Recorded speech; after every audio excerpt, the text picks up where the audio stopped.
اللي يصير. سعادة الوزير، نتشرف بلقائك في برنامجنا اليومي قطر منبع الإرهاب.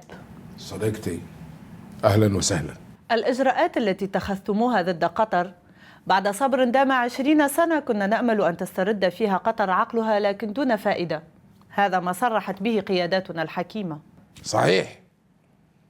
وشوفي الحين احنا صار لنا بدأت الأزمة شهر وأكثر وما زالت قطر مصرة على أن لا يعود لها عقلها.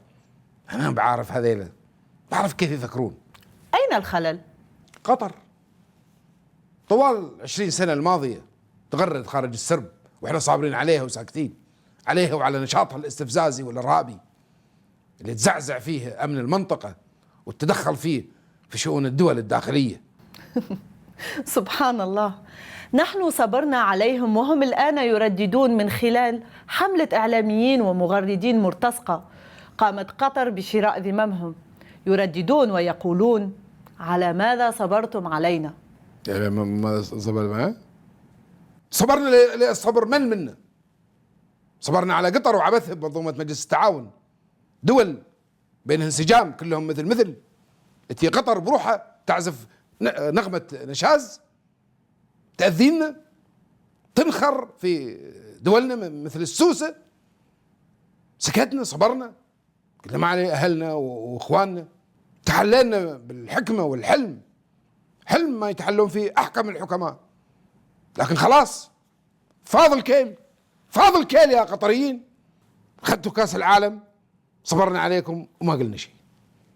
سويتوا قناة تلفزيونية تناقش المواضيع بكل حرية وتطرح الرأي والرأي الآخر، تنورون المواطنين ويفتحون عقولهم، صبرنا عليكم. قناة يخلون فيه الناس تقول اللي في قلوبها. وين صارت هذه؟ 20 سنة احنا صابرين عليهم، خربوا المواطنين العرب، نوروا عقولهم، فتحوها. وين هذا؟ في دولة في ذمتك ودولة راشدة عاقلة تسوي كذي؟ في أي عصر نعيش احنا؟ كل شيء زين عندهم، ما تم نادي كورة ما شروه، ما تم مصنع سيارات في العالم إلا ودشوا فيه بنسبة مو معقول. يدورون لنا المضرة. قطر طالعة في مؤشر مال الأمن في العالم الأولى على الوطن العربي، سكتنا بلعناها.